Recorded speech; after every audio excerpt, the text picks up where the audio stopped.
Game of thrones अपने महाकाव्य निष्कर्ष पर पहुंचने वाला है, लेकिन अगर आप उन लोगों में से नहीं हैं जिन्होंने पिछले दशक के बेहतर हिस्से को सुराग के लिए लगातार श्रृंखला को फिर से देखने में बिताया है, तो आपको खुद को अपडेट करने के लिए अंतिम सेकंड के रिमाइंडर की आवश्यकता है, या आपको कुछ भी पता नहीं है जिसमें वह संदर्भ भी शामिल है, तो गेम ऑफ थ्रोन्स के सभी पहलुओं को एक आसान वीडियो में समेटने का समय आ गया है। खैर, सब कुछ नहीं, क्षमा करें मेरी मास डूर के प्रशंसक और हॉट पाई के शौकीन, कुछ चीजों को काटना पड़ा। और हाँ, यह एक लंबा वीडियो है, लेकिन हम 7 सीजन 67 एपिसोड और तलवारों के तूफान के हार्डबैक संस्करण से भी अधिक सघन पौराणिक कथाओं को 1 घंटे से भी कम समय में समेटने वाले हैं। झील, जंगल और पहाड़ को याद कर लेते हैं। हमें छुट्टी दे दो।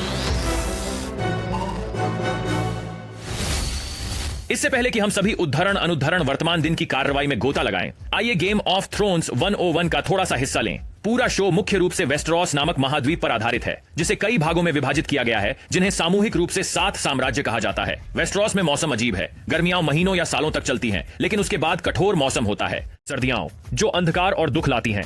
वेस्टरॉस के उत्तरी छोर पर दीवार है, एक विशाल अच्छी दीवार जो सभी प्रकार के अलौकिक प्राणियों को बाहर रखने के लिए बनाई गई है। मुख्य रूप से विलुप्त माने जाने वाले व्हाइट वॉकर, जो लाशों को पुनर्जीवित करके मरे हुए व्हाइट्स बना सकते हैं। दीवार के उत्तर में भी रहने वाले असभ्य लोगों का एक समूह है जिसे वाइल्डलिंग्स कहा जाता है। दक्षिण में किंग्स लैंडिंग है, जो 7 राज्यों की शक्ति का केंद्र है और वेस्टरॉस के शाही परिवार का घर है। सदियों तक टारगेरियन नामक एक परिवार ने भूमि पर शासन किया, मुख्यतः इसलिए क्योंकि वे ड्रैगन का उपयोग करके राज्यों को जीतने और सत्ता बनाए रखने में सक्षम थे, अपने ड्रैगन को प्रशिक्षित करने के तरीके की तरह। लेकिन लोगों द्वारा विनाशकारी अग्नि छिपकलियों के साथ क्या किया जाएगा, इसका यथार्थवादी संस्करण। हालांकि वर्षों से ड्रैगन धीरे धीरे गायब हो गए और टारगेरियन की शक्ति भी खत्म हो गई।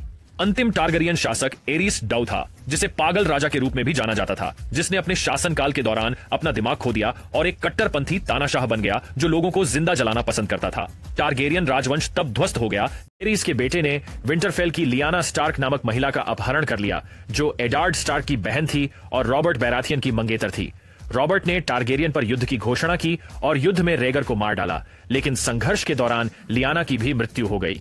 रॉबर्ट के विद्रोह का अंत पागल राजा एरीस की जैमे लैनिस्टर उसके अपने किंग्सगार्ड के हाथों मृत्यु के साथ हुआ और रॉबर्ट वेस्टरॉस के राजा के रूप में सिंहासन पर बैठा। शेष टारगेरियन का पीछा किया गया और उन्हें मार दिया गया, सिवाय एरीस के 2 बच्चों विसेरीज और डेनरीज के, जो समुद्र के पार पूर्व की ओर भाग गए थे।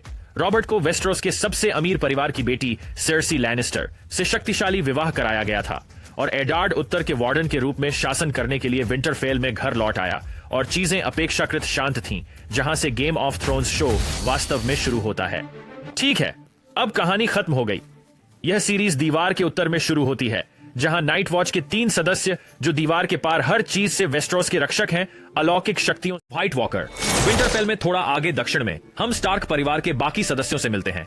एडार्ड, नेड स्टार्क जिसे हम जानते हैं, उसकी पत्नी कैटलिन और उनके 5 बच्चे, Rob, black sheep Olam, सांसा, Arya, bran और रिकन। नेड का नाजायज बेटा जॉन स्नो और आयरन आइलैंड के लॉर्ड बैलन ग्रेजॉय का सबसे बड़ा जीवित बेटा थियॉन ग्रेजॉय भी है।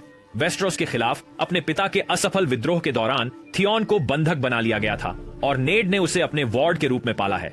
स्टार्क के हर बच्चे के पास अपने पालतू जानवर भी हैं, असामान्य रूप से बड़े भेड़िए जिन्हें डायरवुल्फ कहा जाता है। नेड के गुरु जॉन एरन, जिन्हें हैंड ऑफ द किंग के नाम से जाना जाता है, काफी हद तक रॉयल चीफ ऑफ स्टाफ की मृत्यु अर्ध संदिग्ध परिस्थितियों में हुई है। राजा रॉबर्ट ने फैसला किया कि यह काम नेड स्टार्क को मिलना चाहिए और वह अपनी पत्नी सेर्सी लैनिस्टर, सेर्सी के भाई जैमे लैनिस्टर द किंगस्लेयर और उनके भाई शराबी वेश्या प्रेमी बॉने टायरियन लैनिस्टर के साथ विंटरफेल की यात्रा। विंटरफेल में एक बार रॉबर्ट नेड को अपने बेटे जोफ्रे, जो सिंहासन के लिए अगले स्थान पर है, की शादी नेड की बेटी सांसा से करने का वादा करके उसे काम करने के लिए मना लेता है। इसके अलावा वफादारी, भाईचारा, ब्ला ब्ला ब्ला। वैसे भी दुर्भाग्य से युवा ब्रैन स्टार्क, जिसे विंटरफेल के टावरों पर चढ़ना पसंद है, जैमी और सेर्सी को थोड़ा बहुत अनाचार करते हुए देखता है। ब्रैन परेशान है, लेकिन वह और भी अधिक परेशान है जब जैमी उसे अपने रहस्य को बनाए रखने के लिए टावर से नीचे धकेल देता है। प्यार के लिए मैं जो कुछ भी करता उसे लकवाग्रस्त कर दिया। नेड, आर्या और सांसा किंग्स लैंडिंग की ओर दक्षिण की ओर जाते हैं, जबकि जॉन नाइट वॉच में शामिल होने के लिए उत्तर की ओर जाता है। जॉन जल्दी ही खुद को एक मजबूत योद्धा साबित करता है और भारी भरकम और कायर सैमुएल टार्ली से दोस्ती कर लेता है। कायर नाइट वॉच के लॉर्ड कमांडर जेयर मोरमोंट जॉन पर मोहित हो जाता है और उसे अपना निजी प्रबंधक बना लेता है। साथ ही उसे अपने परिवार की विरासत वाली तलवार भी देता है, जो बेहद बेशकीमती और दुर्लभ वैलेरियन स्टील से बनी है। विंटरफेल में वापस ठीक हो रहे ब्रैन स्टार्क पर खंजर से लैस एक अजनबी हमला करता है। कैटलिन को विश्वास हो जाता है कि इसमें लैनिस्टर्स का हाथ है और वह नेड को यह बात बताने के लिए किंग्स लैंडिंग की ओर जाती है। मुझे पता है कि उन्होंने ऐसा किया। नेड, लैनिस्टर्स मेरी हड्डियों में है। नेड के हाथ पहले से ही एक कठिन राजा और राजा रॉबर्ट की छोटी परिषद के अन्य सदस्यों से निपटने में पूरे लगे हैं। उनमें शामिल हैं पीटर बेलिश उर्फ little finger, master of coin. मैं कुछ समय से आपसे मिलने की उम्मीद कर रहा था, लॉर्ड स्टार्क। लंबे समय से सेवारत ग्रैंड मास्टर पायसेले। कितने साल हो गए हैं। रॉबर्ट का छोटा भाई रेनली बाराथियोन और लॉर्ड वेरिज, एक किन्नर जो राजा का जासूस नेटवर्क चलाता है। जोफ्रे के अंगरक्षक हाउंड, वास्तविक नाम सैंडोर क्लेगन, और उनके और भी अधिक क्रूर और बड़े भाई ग्रेगर क्लेगन उर्फ द माउंटेन सहित सभी प्रकार के अन्य रंगीन किरदार भी हैं। वे बाद में अभिनेता बदल देते हैं। हम आपको अपडेट रखेंगे। हम sir Loras Tyrell, knight of the flowers से भी मिलते हैं। तुम्हें कैसे पता चला कि मैं किंग्स लैंडिंग आ रहा हूँ? वह उसे बताता है कि जो खंजर उसे मिला था वह उसका था। किसके लिए? Tyrion Lannister. इस बीच नेड को पता चलता है कि राजा रॉबर्ट के पास शहर के आसपास कई नाजायज बच्चे छिपे हुए हैं, जिनमें स्थानीय लोहार का प्रशिक्षु जेनरी भी शामिल है। राजधानी से विंटरफेल वापस जाते समय कैटलिन टायरियन से टकराती है और उसे अपने बेटे की हत्या के प्रयास के आरोप में गिरफ्तार करवाती है। वे कैटलिन की बहन लिसा एरिन के महल की ओर बढ़ते हैं, जिसे आयरी के नाम से जाना जाता है, और फिर सभी 7 नरक खुल जाते हैं। टायरियन युद्ध द्वारा मुकदमे की मांग करता है और ब्रॉन नामक एक चालाक शूरवीर उसका चैंपियन बनने के लिए स्वेच्छा से आगे आता है। आपको ये अधिकार है। ब्रॉन लड़ाई जीत जाता है और वे चले जाते हैं। नेड पर सड़क पर जैमी द्वारा हमला किया जाता है, जो फिर किंग्स लैंडिंग से भाग जाता है। ठीक होने के दौरान नेड को पता चलता है कि जॉन एरिन ने जो रहस्य खोजा था और संभवतः उसी के कारण उसकी हत्या हुई थी। सेर्सी के बच्चे वास्तव में रॉबर्ट बैराथियोन के नहीं हैं, बल्कि उनके। यही सुराग है। ऐसा लगता है कि अगर राजा रॉबर्ट शिकार के दौरान घातक रूप से घायल नहीं होते तो वे बहुत क्रोधित होते। मरने से पहले वे नेड को अपना रीजेंट और राज्य का रक्षक घोषित करते हैं, लेकिन सेर्सी सीधे तौर पर इसे अनदेखा कर देती है और घोषणा करती है कि उसका बेटा जोफ्रे नया राजा है। मैं चाहता हूं कि मुझे पखवाड़े के भीतर ताज पहनाया जाए। रॉबर्ट का भाई रेनली स्वयं को वेस्ट्रोस का राजा घोषित करता है, लेकिन नेड का सुझाव है कि रेनली के बड़े भाई स्टेनिस को अगला राजा घोषित किया जाना चाहिए। स्टेनिस आपका बड़ा भाई है। नेड जोफ्रे के प्रति वफादारी की शपथ लेने से इनकार कर देता है और उसे गिरफ्तार कर लिया आपके जाता है। बेटे का राज सिंहासन पर कोई दावा नहीं है। रेनली और लोरस राजधानी से भाग जाते हैं और एक सेना इकट्ठा करना शुरू कर देते हैं, और सेर्सी और छोटी परिषद सेंसा को रॉब को पत्र लिखने और जोफ्रे के सामने घुटने टेकने के लिए कहने में मदद करती है। छोटे कबूतर, आपको लेडी कैटलिन को लिखना होगा। और आपके भाई जो सबसे बड़े हैं, उनका नाम क्या है? अपने परिवार को बचाने की उम्मीद में नेड झूठा बयान देता है और कहता है कि जोफ्रे ही असली राजा है। मैं तुम्हारे सामने अपना देशद्रोह कबूल करने आया हूँ, लेकिन जोफ्रे ने फिर भी उसे मार डाला। उसका सिर मेरे पास लाओ। आर्या भेष बदलकर रॉबर्ट के दोस्त जेंड्री के साथ उत्तर की ओर दीवार की ओर जाती है। रॉब स्टार्क उत्तर भर से स्टार्क के प्रति वफादार एक सेना को इकट्ठा करता है, जो सभी इस बात पर सहमत होते हैं कि उन्हें लैनिस्टर्स और किंग्स लैंडिंग से पूरी तरह से स्वतंत्रता की घोषणा करनी चाहिए। हमें फिर से स्वयं पर शासन क्यों नहीं करना चाहिए? वे रॉब को उत्तर में राजा घोषित करते हैं और स्वतंत्रता और बदला लेने के लिए युद्ध शुरू करते हैं। रॉब लैनिस्टर्स के खिलाफ कई लड़ाइयां जीतकर और बंधक के रूप में उपयोग करने के लिए जैमी को पकड़कर खुद को एक स्वाभाविक नेता साबित करता है। इन जीतों को हासिल करने के लिए रॉब वॉल्डर फ्रे नामक एक कठोर बूढ़े स्वामी की बेटी से शादी करने के लिए सहमत होता है। उसके पास एक संख्या है जिसके बारे में वह सोचता है कि वह होगी। बदले में अपनी सेना को उस पुल से गुजरने की अनुमति दे जिस पर उसका घर नियंत्रण करता है। इसे याद रखें, लैनिस्टर परिवार के मुखिया टाइविन लैनिस्टर जो कुछ भी हो रहा है उससे बिल्कुल भी खुश नहीं है और अनिच्छा से टायरियन को किंग्स लैंडिंग में राजा के हाथ के रूप में सेवा करने और चीजों को व्यवस्थित करने के लिए भेजते हैं। और सीजन के लिए बस इतना ही काफी है। ओह रुको, यह सही है। शो में एक अलग महाद्वीप है। हाँ, हम पूर्व में एसोस जा रहे हैं, जहां हम पागल राजा के 2 जीवित बच्चों विसेरीज और डेनेरीज टारगेरियन से मिलते हैं। वेस्ट्रोस में अपने परिवार के अधिकार वाले सिंहासन को फिर से पाने के लिए उत्सुक विसेरीज ने अपनी बहन की शादी घोड़े के राजा एक्वामैन उर्फ खाल ड्रोगो से करवाई है, जो डोथराकी नामक घोड़े के योद्धाओं की एक सेना की कमान संभालता है। हम घर जाते हैं। डेनेरीज इस बात से खुश नहीं है, लेकिन उसे इस मामले में कुछ कहने का अधिकार नहीं है। शादी के तोहफे के तौर पर उसे रहस्यमयी पूर्वी भूमि अशाई से 3 स्पष्ट रूप से पत्थर जैसे दिखने वाले ड्रैगन के अंडे मिलते हैं। डेनेरीज के नए सलाहकार और रक्षक के रूप में जोरा मोरमोंट काम कर रहे हैं। मैंने कई वर्षों तक आपके पिता की सेवा की।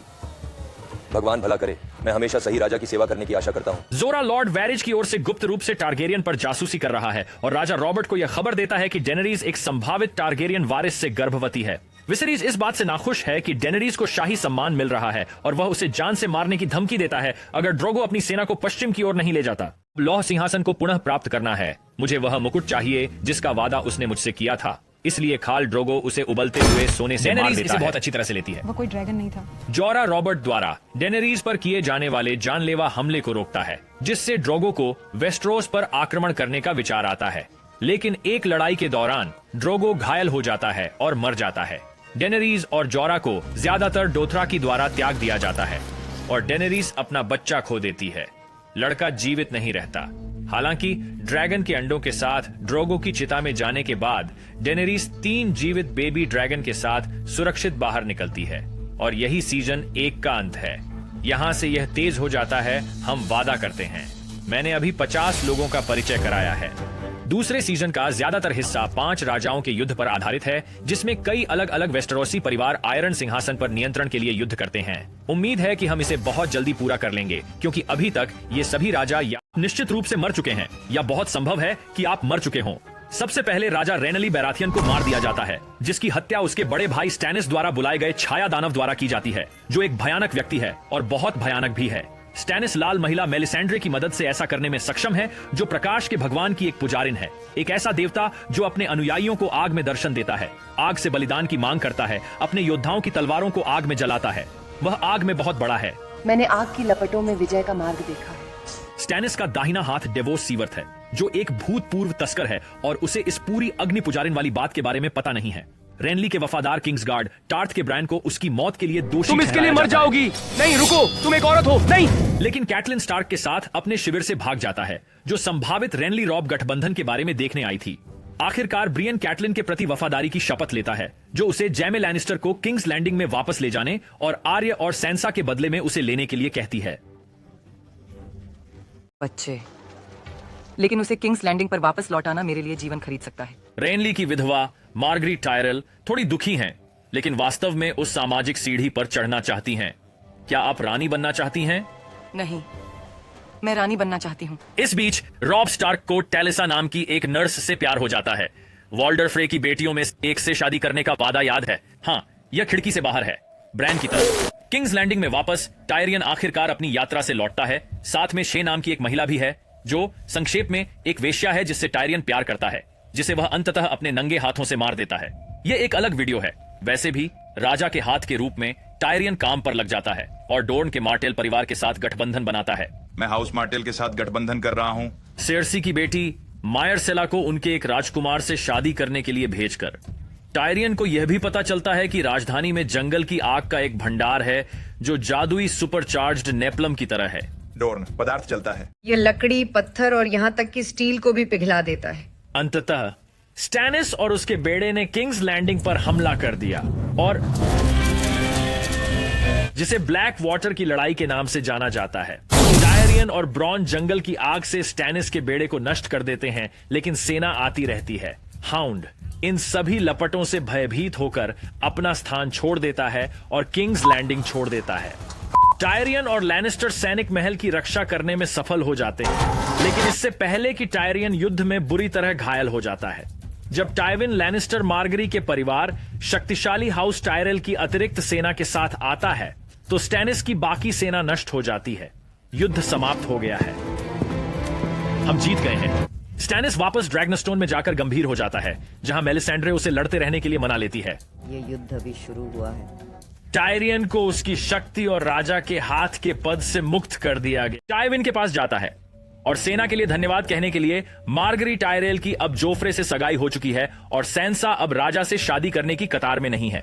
ठीक है, चलो उत्तर की ओर विंटरफेल की ओर चलते हैं, जहां ब्रैन को 3 आंखों वाले कौवे के बारे में अजीब सपने आ रहे हैं और वह अपने डायर वुल्फ समर की आंखों से देख रहा है। इस पर बाद में और बात करेंगे। ज्यादा सैनिकों की जरूरत होने पर रॉब स्टार्क अपने पिता बेलन ग्रेजॉय को अपने साथ शामिल करने के लिए थियोनन को आयरन आइलैंड और अपने घर पाइके वापस भेज देता है, लेकिन बेलन मना कर देता है और इसके बजाय उत्तर पर हमला करना चाहता है, जबकि स्टार्क और उनके सहयोगी लैनिस्टर्स से लड़ने पर ध्यान केंद्रित करते हैं। थियोनन वफादारी बदल देता है और विंटरफेल पर नियंत्रण करने के लिए हाउस ग्रेजॉय से हमलावरों के एक दल का नेतृत्व करता है। मैं तुम्हारा महल ले रहा हूँ। ब्रैन और रिकन भूतपूर्व जंगली ओशा और स्टार्क के नौकर चालक नाम होडोर के साथ भाग जाते हैं और जॉन स्नो से मिलने के लिए उत्तर की ओर दीवार की ओर बढ़ते हैं। रॉब के सबसे शक्तिशाली सहयोगियों में से एक ड्रेडफोर्ट के रूस अपने नाजायज बेटे रामसे को विंटरफेल को पुनः प्राप्त करने के लिए भेजने की पेशकश करता है। थियोन एक कंकाल चालक दल के साथ महल पर कब्जा कर लेता है। थियोन के आदमी उस पर हमला करते हैं। विंटरफेल को छोड़ दें, जिसे बाद में जला दिया जाता है, और थियोन को बोल्टन सेना को सौंप दें। और भी आगे उत्तर की ओर नाइट वॉच के कई सदस्य लापता रेंजर बेंजेन स्टार्क की तलाश में जाते हैं, जो नेड स्टार्क का भाई है।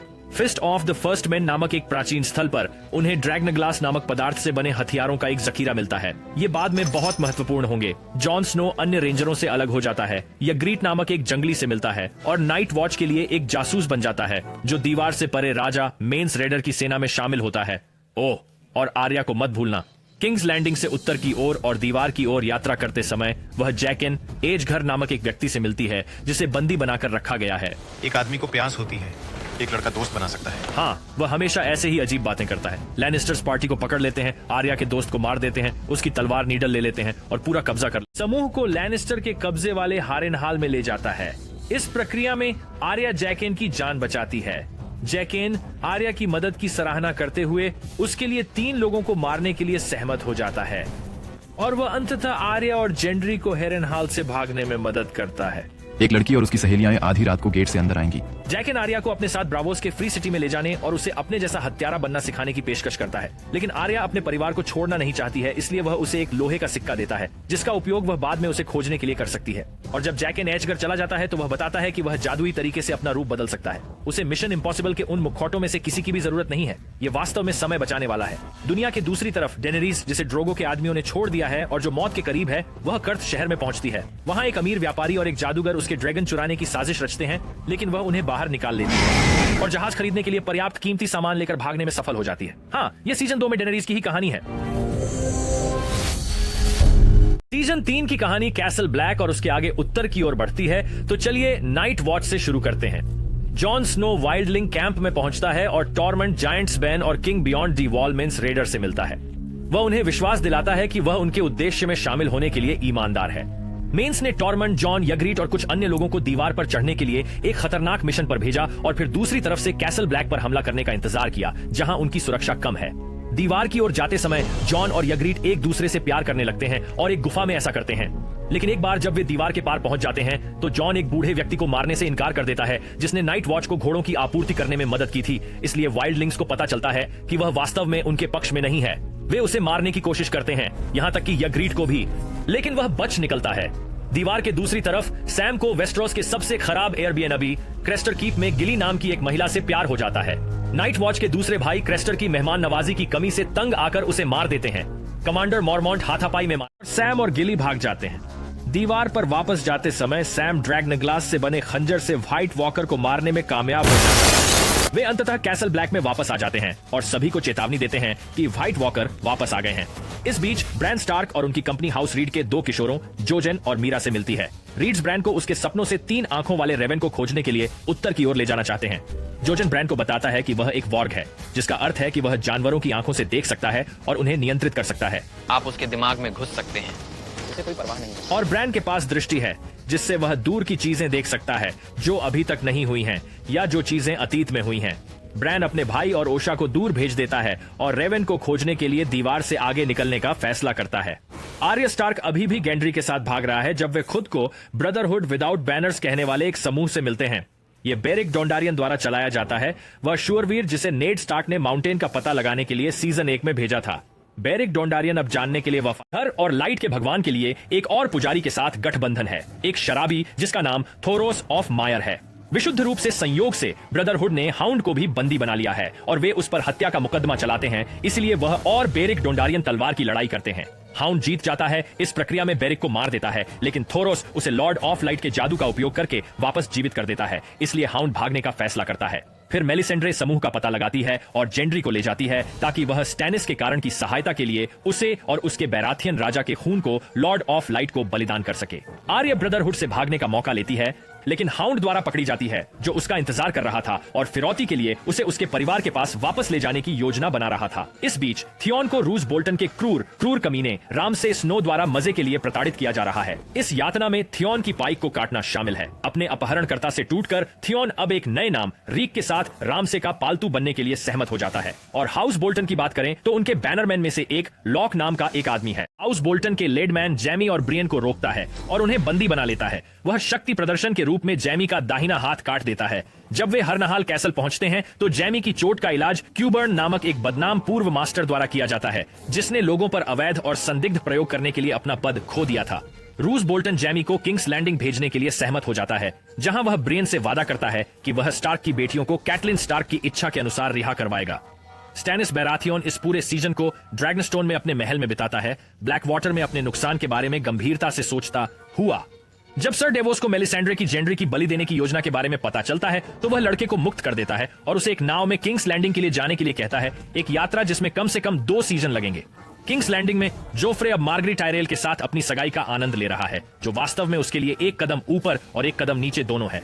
संसा अमीर टायरेल परिवार की शक्तिशाली महिला ओलेना टायरेल को राजा जोफ्रे के बारे में सच्चाई बताती है। वह एक राक्षस है, लेकिन शादी की योजनाएं फिर भी जारी रहेंगी। टाइविन लैनिस्टर ने पूरे क्षेत्र को बंद करने का फैसला किया और आदेश दिया कि उत्तर की सुरक्षा के लिए टायरियन की शादी सांसा से कर दी जाए और दक्षिण की सुरक्षा के लिए सेर्सी की शादी लोरस टायरेल से कर दी जाए। दोनों में से कोई भी इस व्यवस्था से खुश नहीं है और अंत में वेस्ट्रोस में रॉब स्टार्क और उसकी सेना है। वे युद्ध में हारना शुरू कर रहे हैं और मनोबल गिर रहा है। लड़ाई जारी रखने के लिए उसे जिन लोगों की जरूरत है, उन्हें सुरक्षित करने के लिए उसे उस आदमी के साथ अच्छा व्यवहार करना होगा जिसे उसने धोखा दिया था, वॉल्डर फ्रे। वे एक समझौते पर पहुंचते हैं। कैटलिन का भाई एडम्योर टुली वॉल्डर की बेटी रोजलिन से शादी करेगा और फ्रे को आगे के मुआवजे के रूप में हैरनहाल मिलेगा। एडम्यूर की शादी के रास्ते में टेलिसा रॉब को बताती है कि वह गर्भवती है, लेकिन उनकी खुशी ज्यादा देर तक नहीं टिकती, क्योंकि जैसा कि पता चलता है रूस बोल्टन और जैमी लैनिस्टर हैरनहाल में एक साथ अपने समय में कुछ करने की योजना बना रहे थे। रॉब स्टार्क से कहो कि मुझे खेद है कि मैं उसके चाचा की शादी में शामिल नहीं हो सका। लैनिस्टर्स ने अपना अभिवादन भेजा। शादी समारोह और रॉब की सार्वजनिक अपील के तुरंत बाद वॉल्डेयर फ्रे से क्षमा याचना करते हुए उन्होंने कहा कि फ्रे और बोल्टन दोनों ने उनके साथ विश्वासघात किया है। टेलिसा, रॉब और कैटलिन सभी की हत्या कर दी जाती है। साथ ही उनके ज्यादातर सैनिक और रॉब के डायरवुल्फ ग्रे विंड की भी हत्या कर दी जाती है। रेड वेडिंग के नाम से मशहूर इस घटना में अपनी भागीदारी के लिए रूस बोल्टन उत्तर का वार्डन, लैनिस्टर्स का दोस्त और गेम ऑफ थ्रोन्स के इतिहास में अब तक के सबसे चौंकाने वाले पल का आर्किटेक्ट बन जाता है। और अंत में हम पूर्व में एसोस जाते हैं। डेनेरिस ने कर्ट से चुराए गए पैसे का इस्तेमाल गुलाम शहर एस्टापोर की यात्रा करने के लिए किया।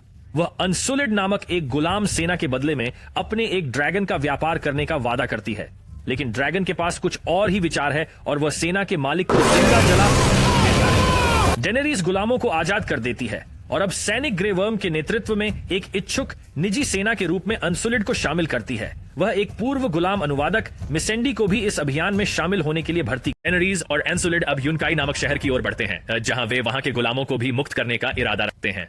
देखिए, डेनेरीज का मिशन सिर्फ वेस्ट्रोस को जीतने से हटकर दुनिया को गुलामी से मुक्त करने की ओर बढ़ गया है, क्योंकि आपको बड़े सपने देखने होंगे। यूनकाई को सेकंड सन्स नामक एक भाड़े के सैनिकों के समूह द्वारा संरक्षित किया जाता है, लेकिन उनमें से एक डारियो नाहरिस डेनेरीज की सुंदरता से इतना प्रभावित होता है कि वह अपने नेताओं के खिलाफ हो जाता है। डेनेरीज की हत्या करने के लिए भेजे गए लोगों को मार देता है और सेकंड सन्स को उसकी सेना में शामिल कर लेता है। वे बाद में अभिनेता बदल देते हैं। सेर जोरा, डारियो और ग्रे वर्म यूनकाई को सुरक्षित करने के लिए एक साहसिक छापेमारी पर जाते हैं, जिसके बाद शहर के मुक्त गुलामों ने डेनेरीज को मियां हिस्सा, जिसका अर्थ है मां, कहकर स्वीकार कर लिया।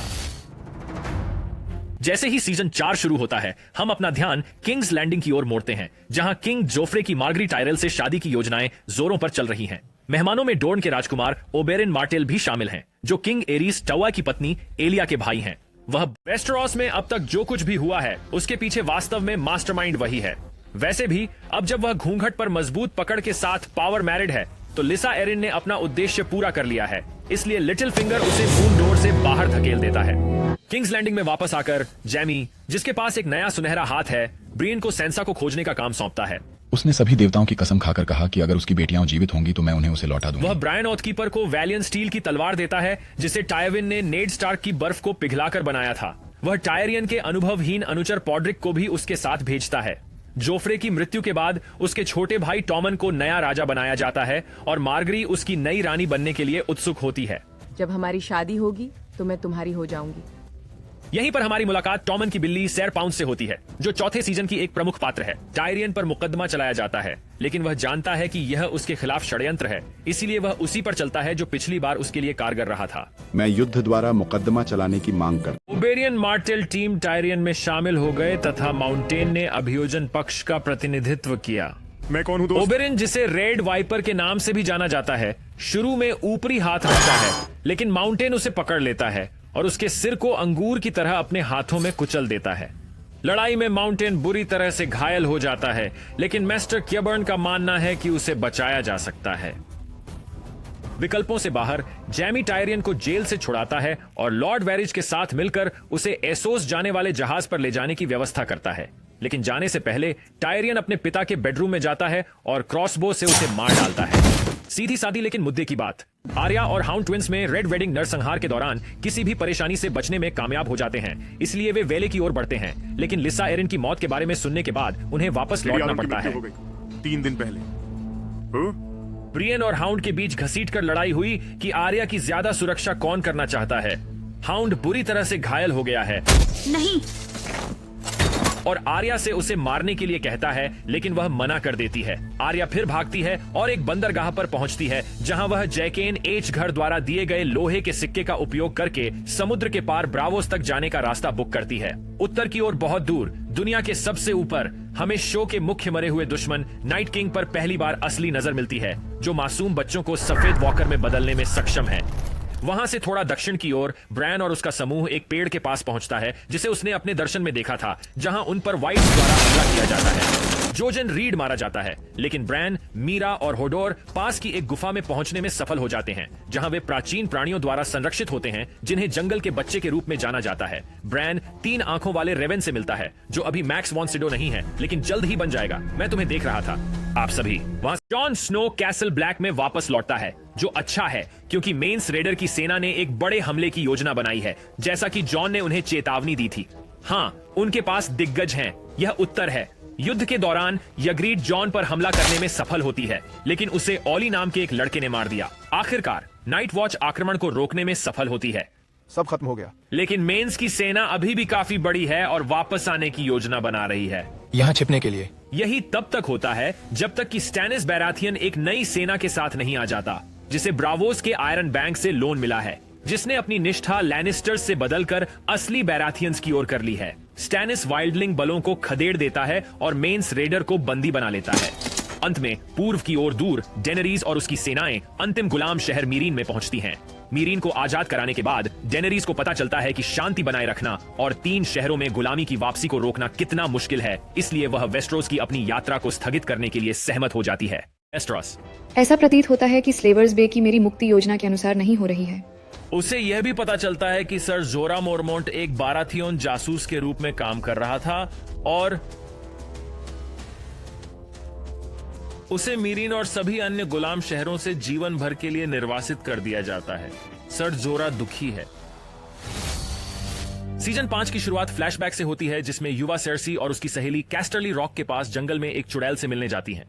हर कोई अपना भविष्य जानना चाहता है, जब तक वे अपना भविष्य नहीं जान लेते। चुड़ैल उसे बताती है कि एक दिन वह रानी बनेगी और उसके 3 बच्चे होंगे, लेकिन वे सभी उसके जीवन काल में ही मर जाएंगे और उसकी जगह एक छोटी और अधिक सुंदर रानी लेगी। वर्तमान में आगे बढ़ते हुए टॉमन और मार्गरी की शादी के साथ कम से कम भविष्यवाणी का एक हिस्सा सच होता है। सेर्सी को रानी मां के पद पर पदावनत कर दिया गया है, लेकिन वह अभी भी राजधानी को खुद चलाने और तेजी से शक्तिशाली होते टायरेल्स को रोकने की कोशिश कर रही है। इसमें गठबंधन बना किंग्स लैंडिंग में उभरते हुए एक धार्मिक समूह स्पैरो और उनके नेता हाई स्पैरो के साथ गठबंधन। विश्वास और मुकुट 2 स्तंभ हैं जो इस संसार को थामे हुए हैं। शुरुआत में यह सेर्सी के लिए बहुत अच्छा काम करता है, क्योंकि हाई स्पैरो ने सर लोरस और मार्गरी टायरेल दोनों को गिरफ्तार कर लिया है, लेकिन फिर सेर्सी समूह पर नियंत्रण खो देती है और खुद को अनाचार और राजा रॉबर्ट की हत्या सहित आरोपों में गिरफ्तार कर लेती है। इसलिए यह बहुत गंभीर है। सजा के तौर पर सेर्सी को अपने पापों को स्वीकार करने और किंग्स लैंडिंग की सड़कों पर नग्न घूमने के लिए मजबूर किया जाता है, जबकि यह महिला उस पर शर्म की बात कहती है। हालांकि इसमें एक उज्जवल बिंदु यह है कि जब उसकी सैर समाप्त होती है तो क्यूबर्न उसे नव पुनर्जीवित माउंटेन से परिचित कराता है, जो सोने के कवच में एक 8 फुट लंबा मूक झोंबी है, जो उसकी आज्ञा का पालन करने के लिए जीवित रहता है। जैमी लैनिस्टर इस सब के लिए मौजूद नहीं है, क्योंकि वह डोर्न में है। ओबेरिन की प्रेमिका एलारिया से धमकी भरा संदेश मिलने के बाद जैमी अपनी बेटी मायरसेला को बचाने के लिए ब्रॉन को अपने साथ ले जाता है।